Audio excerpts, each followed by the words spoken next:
And good morning. We are live on YouTube, but we want to bring in our Facebook groups as well. So we're going to add in Atlanta Falcons fans on Al Falcons and Scott Kennedy Sports, two Facebook groups. And Nick should be joining us shortly. I haven't actually gotten confirmation. I don't like to wake him up. He's in Seattle. I'm in Atlanta, so it's awfully early. So I figured we'd get started. He'd be rolling in here in the next minute or so. But I didn't want to keep you all waiting. So good morning, everybody. This is the Falcons Podcast, and Nick is getting cranked up right now. I see him coming.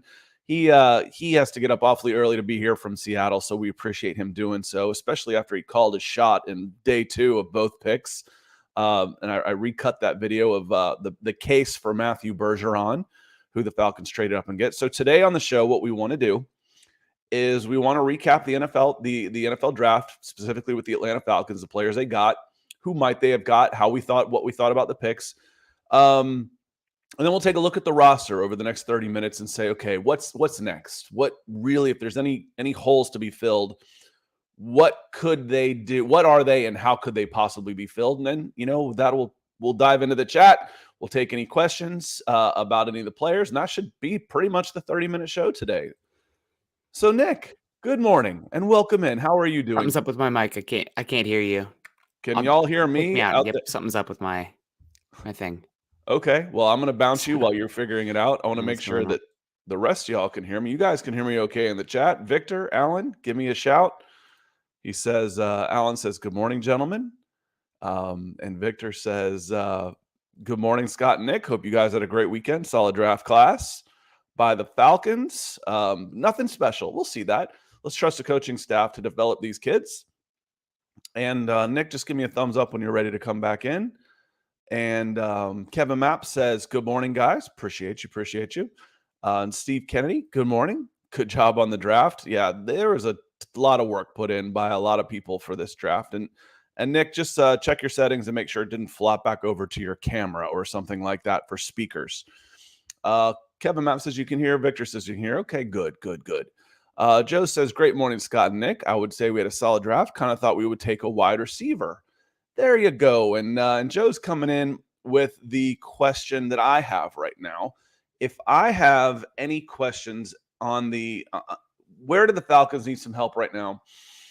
My number one slot might be wide receiver right now. Ironically, after Scott's been bitching about the wide receivers being taken in the first 2 drafts of the Terry Fontenot regime, they could use another receiver. So I saw, like a Twitter meme, Nick, like I said, give me a thumbs up when you're good to go. I saw kind of on a meme that said, when the Falcons line up and it's CP 84, Cordero Patterson and Bijan Robinson in a 5 wide receiver slot, that's going to be money. And I was like, shoot, that might be the only way they can line up in a 5 wide receiver set right now is there. And I think, where we talk about the Falcons need a number 2 wide receiver, but if Cordero Patterson is your number 2 wide receiver, that's not a bad option to have. You use him as an X factor, as a slash, different ways, but you're going to be in a 2 tight end set a lot. And if your 3 pass catchers out there are Cordero Patterson, well, and your 4th being one of your running backs, Cordero Patterson, Kyle Pitts, and Drake London, along with Bijan Robinson or Tyler Algier out of the backfield, you're okay. You can get away with Scotty Miller or Mac Hollins as your 5th option. The question comes in, though, is injuries, that type of stuff. You're real thin at the pass catching position, Nick. Now you're muted.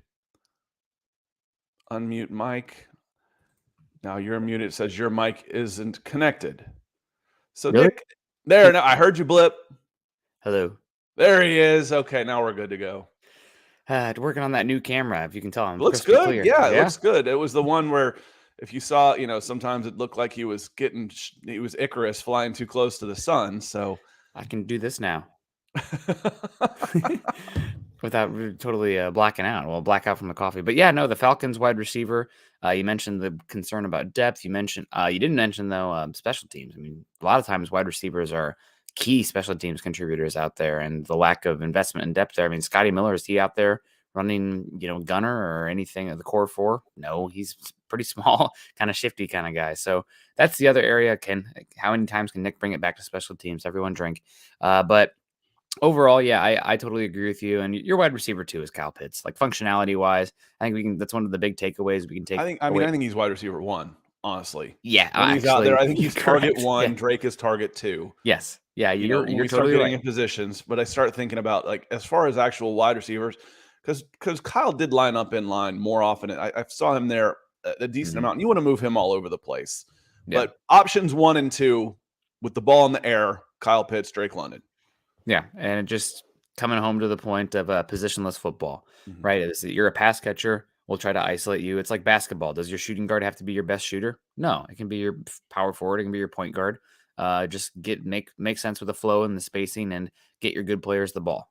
So I think that's where you're kind of at with this, and very curious to see how this offense runs. You're correct though. If you have one injury to one of those top pass catchers, the depth is concerning, but this is going to be a team that leans heavily on the run game and the run game infrastructure. So no perfect rosters. That's an area where you got to have to hold your breath a little bit. Yeah, Rowe comes in and says linebacker and wide receiver, but we got time. There will be cuts. I feel like the Falcons are okay at wide receiver. You know, they lost Linebacker. Rashawn Evans, but they brought in Caden Ellis. They used a 3rd-round pick last year, or is it a 2nd-round pick? May have been a 2nd-round pick on Troy Anderson last year. I felt like he was, a top 50 pick. So 2nd-round pick on Troy Anderson. You still got Walker. Michael Walker. I was like, Michael Willis. That's not right. Michael Walker there, who's a solid pro. So I think you're Mhm. okay at the inside linebacker position. It's interesting though, the free agents that are available. Bleacher Report kind of compiled them up, says 10 of the best free agents. I swear 6 of them were edge rushers. But are you going to cut your 3rd-round pick D'Angelo Malone? So let's put Ade Ogundeji in a box right now. Okay, even without him, you still have Zach Harrison. You still have it's last year's pick. God, my coffee needs to start cooking. It's not Ogundeji. Ebiketie, D'Angelo Malone, Bud Dupree. 1, 2, 3, 4. Then you've got Ogundeji. How many of those guys are you going to carry if you were to bring in, say, a Kenny Clark, a Leonard Floyd? Now, I'd probably try and find some space for those guys.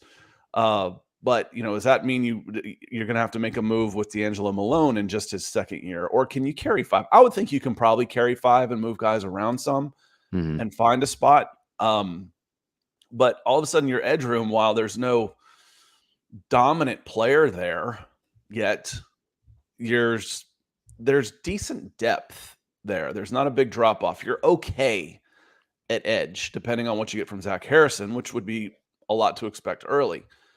Wide receiver, and then safety seems to be okay. Linebacker, but I guess it was edge was still the big question for me. Where if I've got money to spend next year or another high draft pick next year, it's time to go get that guy. Yeah.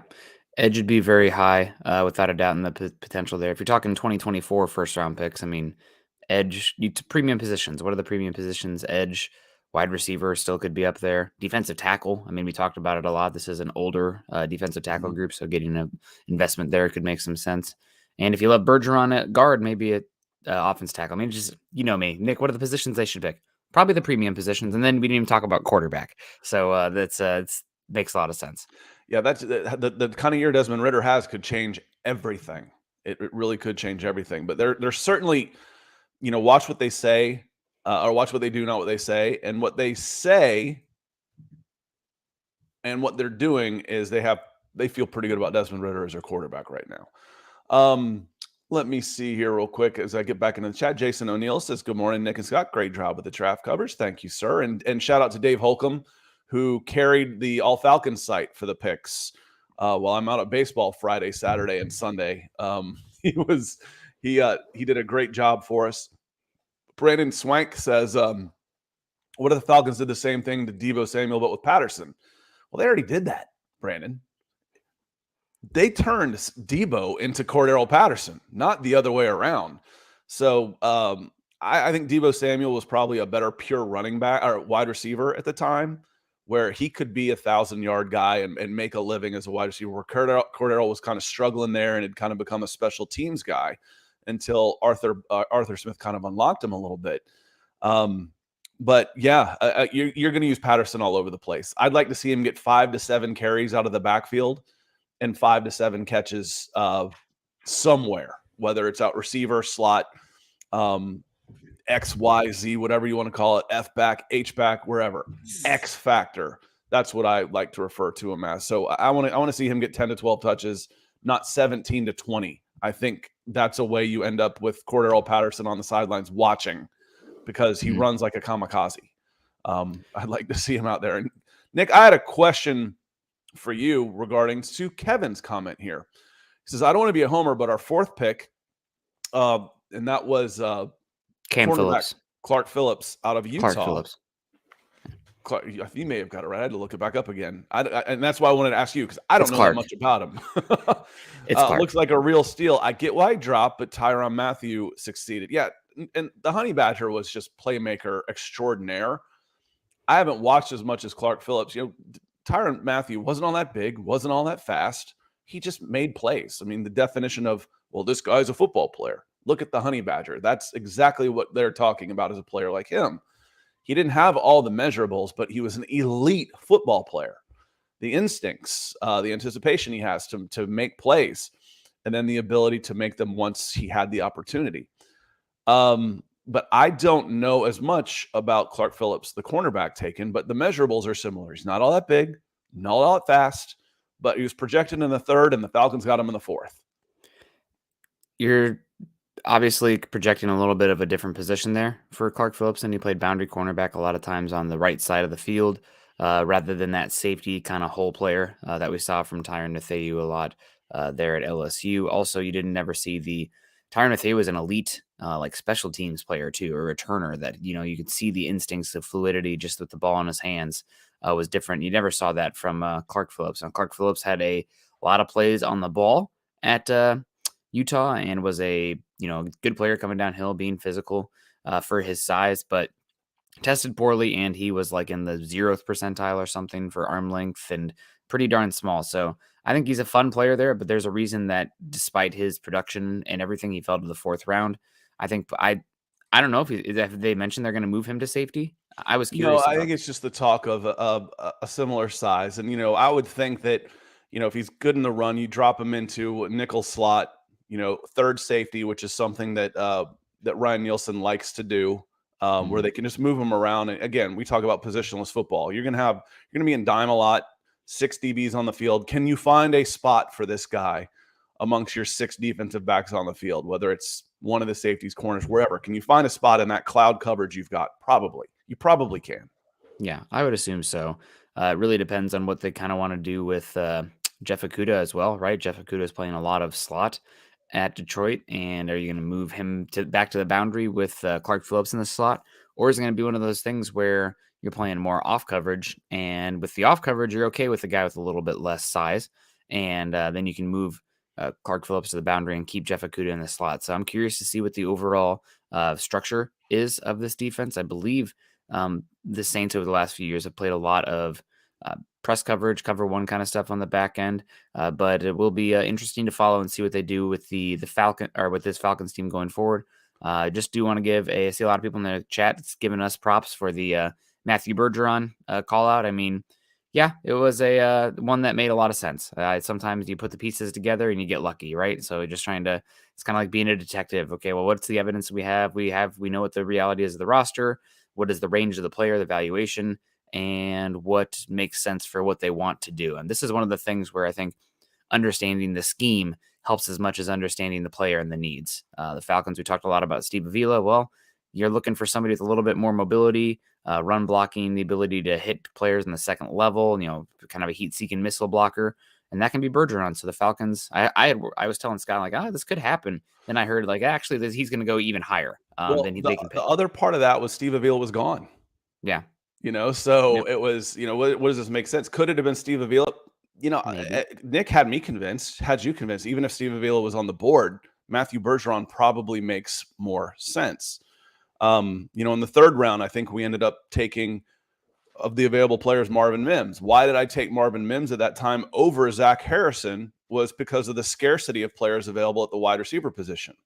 Well, the Denver Broncos traded up. Marvin Mims in our mock was available in the 3rd round. He wasn't available anymore. He was gone. So, from the the purpose of that exercise was to show you some of the players that might be available, where they might go, and between Nick nailing it and then me hitting the guys that were already gone and taken, hey, if they're here, you want them. They weren't there. Feel pretty good about what we were doing, the kind of day we had on Friday. So thank you so much. I think some of it too is we really liked Yaya Diaby, who's now a Buccaneer, and he fell to the fourth a lot. So we're like, maybe Yaya will be there. We'll hold on to that one in our pocket, and he goes a little earlier too. Yeah, and it was the one pick that the other guy that I really liked that we talked up a lot went to the very next pick. So when you're looking at picks, you say, okay, what do you think about this pick and who was available? And I said for a long time, the sweet spot in this draft, I swear, seemed to be 30 to 50, right in that zone. So, at 36, Steve Avila goes. The two tight ends, Sam Laporta and Michael Meyer go. Matthew Bergeron goes 38. And then at 39, Jonathan Mingo goes. We just got done talking about the wide receivers and how you can use them. Jonathan Mingo goes to the Carolina Panthers. That guy's going to be a problem. He's going to be a problem. I felt like the NFC South had a pretty good draft. Some guys that I thought you didn't necessarily want to have to deal with. That some players we like, and we can get into a few of those in a bit. But then you look down a little bit farther. I wasn't a huge fan of the Saints Isaiah Foskey pick. I thought that was for the players that were still there, considering they could have had Luke Musgrave, tight end, Joe Tippmann at center, Julius Brent, Brian Branch, Keon White, Jatavius Martin, Cody Mauch, Keanu Benton. Those were the next picks that all went after Isaiah Foskey. I would have taken every single one of those guys over Foskey. Cam Smith, running back, Zach Charbonnet. And then that was down to 52, 53, and then it starts getting a little bit more questionable for me. Now, what actually happens, we will see. And I knew I was forgetting somebody of those. Thank you, Victor. Of those edge rushers we were talking about, I was forgetting Lorenzo Carter. So I mentioned, 6 guys already on the roster now? It's going to be hard to bring in a guy. So I think there's pretty well set at edge. Ade Ogundeji could be the odd man out there. And that's before you even bring anybody else in. I don't think this is the year for edge. Lorenzo, Bud Dupree, they'll be on 1-year deals. You hope that your 3 young guys can grow up. Zach Harrison, D'Angelo Malone, and Ebiketie can be something. And then you add to that room. We'll see. So I thank you, Victor. I did appreciate that one. That said, if Tyree Wilson fell to 8, maybe he'd be the pick, even though it wasn't the year for edge. I mean, it's always the board kind of dictates that too. Yeah, we'll see. We'll never know. No. But they seem pretty well set on Bijan Robinson. And I know Ryan Adonis was a big fan of the pick. And like I've said, it made a lot of sense. And after the fact, if that was your guy, you take him at 8. Forget your board as far as the long-term team building. You start thinking of positional value and supply and demand and all that kind of stuff. But for immediate impact for this team for winning games next year, it's hard to find a player in this draft that will have a bigger impact on their team than Bijan Robinson will have for the Falcons. You would probably have to go to one of the quarterbacks, maybe, and that would be Bryce Young at Carolina, and that's about it as far as I'm concerned. Yeah, without a doubt. Maybe Will Anderson, but I digress. Yeah, it's I think overall the Falcons had a pretty darn good draft. My favorite pick of the group, not to be biased because we kind of called it, but Matthew Bergeron. I really like what they did bringing him in. I mean, you knew how much also we were hyping Zach Harrison. Just guys who made sense scheme-wise. I mean, if you roll that tape back and we're throwing out, okay, take Matthew Bergeron here. Who are some options in the third? Zach Harrison makes a lot of sense because of the size. You're missing that kind of elephant edge rusher out there that we know the Saints have loved to have. 7'2" wingspan. I mean, he's covering tackle to tackle if you put him in the middle. He's 275 as well. He's got some ability to reduce inside and play over the B gap if you want. And somebody, if you want to kind of have a 4-3 underlook, can be that strong side defensive end. So, yeah, he's a good one. I thought you did pretty good with two brand players. I'll say that too. 2 brand players there for me on day 2 of the draft. So, pretty good. And then adding Bijan on top, who could end up being the best player in the draft. I mean, going to easily be the number 1 fantasy pick this year in terms of the dynasty leagues. And heck, he might even be picked number 3 overall in a lot of standard leagues. So, it'll be a lot of fun this year. Shout out to Arthur Smith for that one too, because he's a big part of why the running back is so valuable. Last year, I felt like he had a surly look on his face all year. I'm like, dude, you're not going to make it. This is, we talked about him. I even wrote up, petulant child act is wearing thin. I'm like, this is an easy press group in Atlanta. They are soft. And I don't mean that bad. I don't like it when people are up there taking shots and trying to play gotcha journalism, but they're not out there trying to make your job harder. They're trying to do their job, and they're pretty easy. And he was a sourpuss all year. Man, every time I see Arthur Smith now, he's got a big grin on his face. It's like, hey, I've got $250 million in free agents and one of the top running backs prospects in years coming out. Kevin says, after the Georgia coaches came out against Jalen Carter, I sort of had a sigh of relief that we passed on him. So what did the Georgia coach, I have trouble picturing them, an actual quote being attributed to them. I couldn't find anything. There was a excuse me. It's not him. It was Mike Ferrellio article on Pro Football Talk, I believe, that had some stuff about Georgia coaches were a little bit uneasy about him. But I don't remember seeing any specifically like this guy's a terrible person or lazy or anything. There's some implications, but no direct names, no direct quotes, just some comments like that. So some of that happens, but they just need to grow up. George Pickens was the same way. And, they had to go roust him from playing his PlayStation to get him to practice, let alone school. I didn't come here to play school. So some of those guys grow up, some of them don't. That's all part of it. Pickens didn't have the same natural ability that Jalen Carter did. And again, as far as the Eagles are in a position they could miss on a number 9 pick, a high upside, high risk guy. They could miss. The Falcons aren't quite there yet. We just talked about the wide receiver room, the edge room. Their starting 22 looks completely different and a much, much better, but that's still on paper. They got about as sure a thing in this draft as you could possibly get in Bijan Robinson. It wasn't just safe, but it was also, again, round peg, round hole. For what you are trying to do, what's the identity of this team? It was a good fit. And Falcons fans, anybody that is upset about the positional value or the contract structure isn't going to worry about that for the next 3 years. In 3 years, we might be up there saying, see, this is why you didn't want to take that guy. Well, if he rushes for 4,500 yards and 40 touchdowns over 3 years, I won't care. Yeah. Would you trade? Think of it like a wide receiver, Nick.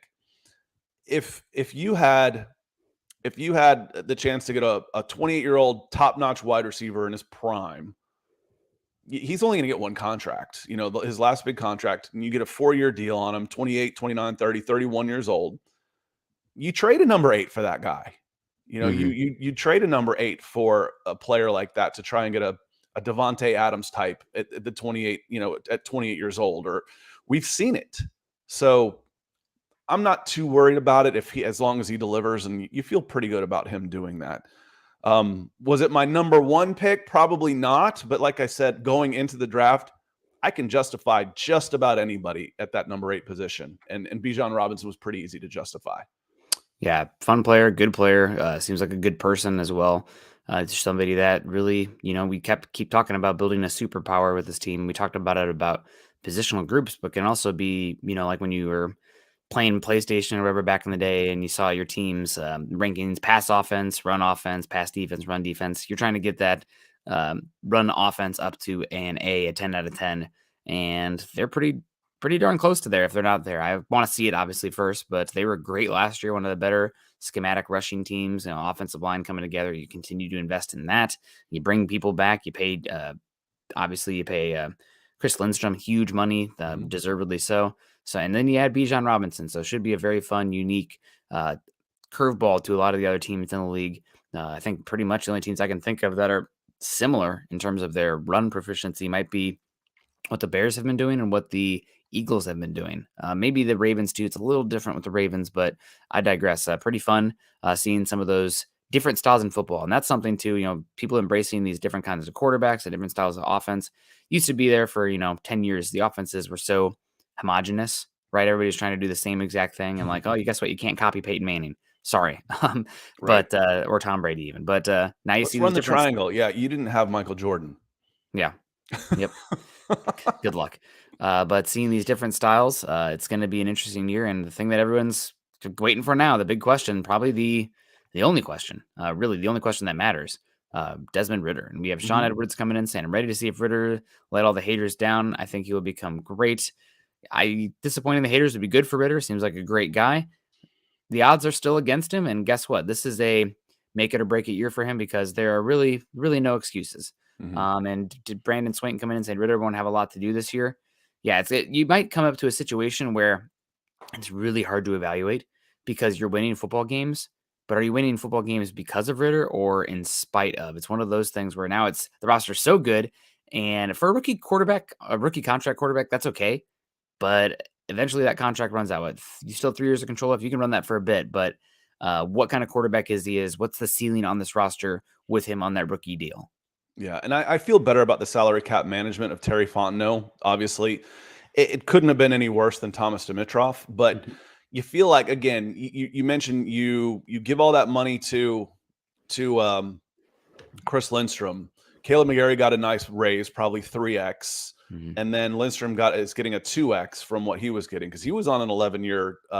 He's on an $11 million fifth-year option right now. So him going up to 17, 18 wasn't that much money, but the money that was going into Jake Matthews is going to decrease. It will cover those guys. So they're done. So now, Nick, you look at the starting lineup and let's go, across the board. If I go from left to right, I go Drake London, Kyle Pitts, left tackle Jake Matthews, left guard Matthew Bergeron, center Drew Dahlman, right guard Chris Lindstrom, tackle we're talking Caleb McGarry, Cordero Patterson maybe as the other wide receiver, Desmond Ridder, Bijan Robinson, and I've got an X factor. I think that's 10. I've got one more I'm allowed to use somewhere else. That's a solid offense, assuming Desmond Ridder. And I think I wrote it up as the most disrespected guy in the NFL. And it's funny. The Bijan Robinson pick did more for the Q rating of Desmond Ridder than anything else that has happened. To this point, nothing else has mattered that the Atlanta Falcons have done. Oh, they dumped $200 million into their defense. Yeah, but they're not any better because they still have Desmond Ridder. Well, now it's like, oh, Drake London, Kyle Pitts, Bijan Robinson, Tyler Algier. Drake London or Desmond Ridder's got some options. This offense is going to be pretty damn good. It's going to be fun. It could be real fun. I'm curious if it has a similar impact. I know these guys came in together, but pretty close. 1 year off in the draft. But the Ezekiel Elliott impact on Dak Prescott. You make it really easy for him. Give him the easy button early on. Guess what? You're playing loaded boxes. You're playing single high safeties, and then it's easier to play matchup football on the outside, allowing him then to develop into those areas with some confidence. Not putting too much on his plate. And then over time, that day 2, day 3 quarterback, can become a guy, one that has similar ability. I mean, honestly, Dak Prescott and Desmond Ridder were two that we kind of, I think, compared similarly coming out, more of a running guy, not typically always the most accurate. Arm talent is just okay, but a smart player, a very competitive player, doesn't make a lot of mistakes, and big leader also. So somebody that I think could make sense there. Now you give him he doesn't have to be the dude on that team. Now, eventually, he has to become that dude if you're going to pay him. But for now, you have 3 years of him cost controlled where he doesn't have to be that dude. Bijan is that dude. The offensive line is that dude. And that's more than fine. Playa stats coming in. Any thoughts on a trade for Corey Davis? I mean, he's been just so dreadful. I guess if you give up like a 7th round pick, that'd be fine. Bring in another body, but I don't think he's much Jeff different. Okudah deal maybe less than that. But even a 5th rounder for Okudah feels like good money. I would go less than that. I think you might even be able to pick up Corey Davis as a cut coming up here. He's been horrible. So I don't think the 5th round pick can still be a solid player. So I think I wouldn't even pay a 5th. And Kevin comes in. He says, "Let's quit forgetting about Tyler Algier." I'm not going to forget about Tyler Algier. And frankly, I'm two minds, and there's 2 arguments on this, Nick, about how this works for Tyler Algier. I would think he's still going to get plenty of chances to shine in this offense. He's still going to get 200 touches, okay? But having Bijan there will keep it from being 300 touches. And he can have plenty of tread on the tire when his rookie deal runs out. Because you feel a little bad for this guy.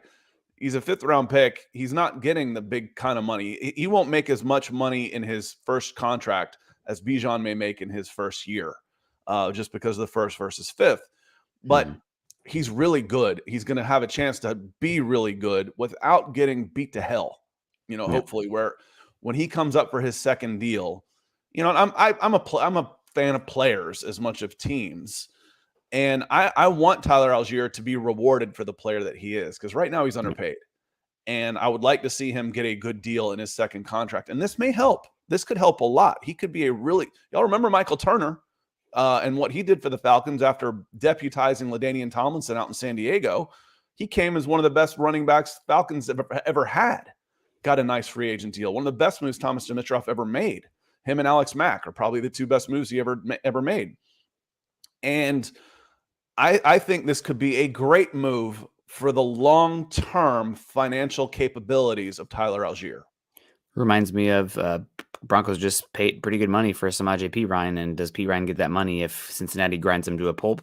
Probably not, but they had Joe Mixon there, and he could come in and spell, and guess what? He got to that second contract healthy and gets a nice little payout for a position that typically you don't see guys get good contracts for a second contract. So, yeah, I definitely agree with you on that. Also, one thing, I hate to even mention it, so I'll kind of imply it, but if you're going to be a run-oriented team and you what's a position that gets dinged up almost more than any other? The running back. So you better be able to have somebody in there that, I'm not talking, catastrophic injury, but like a game or two with, a little bit of ankle issue or like a lingering hammy. Well, guess what? Our offense isn't going to completely implode if you have to go 4 weeks with Tyler Algier out there while you kind of just, keep everything afloat for a little bit while the captain is asleep. Yep. And then Lee comes in and asks a very pertinent question. Do you think they keep running back Caleb Huntley after he returns from injury? I do. Assuming he comes back well. I think was he an Achilles? I don't remember. So. I don't remember. That's a SOB of an injury. There may be some time on the practice squad again for him, unfortunately. But the Falcons will have a third running back. It might be Cordell Patterson. You might consider him running back 3, and then they'll have a pretty good one on the practice squad. Wouldn't you, if you had a choice of, hey, I'm getting practice squad calls, I've got 15 calls, wouldn't you take the Arthur Smith's call? I would, as a running back. Absolutely. So they'll probably have, and that's where Caleb Huntley spent a lot of his time last year. So they will bring in, and we'll keep an eye on the practice squad. They'll have a running back on the practice squad as well. On that note, we've got to get out of here for the day. We appreciate everybody coming in. The numbers are climbing, so I hate to leave now. But make sure you hit that like and subscribe on the way in. And I've got a favor to ask. Give us a review. I think one of the people I banned gave us a 1-star review. That's okay. As long as enough of you come in and give us a review on Apple Pods, it will balance out some of our trolls. So Jeremy Shawn had come in. My friend Dave McAllister, former Ohio State quarterback, came in and gave us a review. And we've almost doubled our reviews to like 9. So we're getting some traction on Apple Pods, and with your help, we can get even more. We will be back Wednesday morning for the full hour show, where we can dive in more and start looking into more salary cap stuff, players, how these guys fit, UDFAs, et cetera, et cetera. So appreciate everybody being here, and we will see you Wednesday morning live, 9 a.m. Thank you so much. Peace.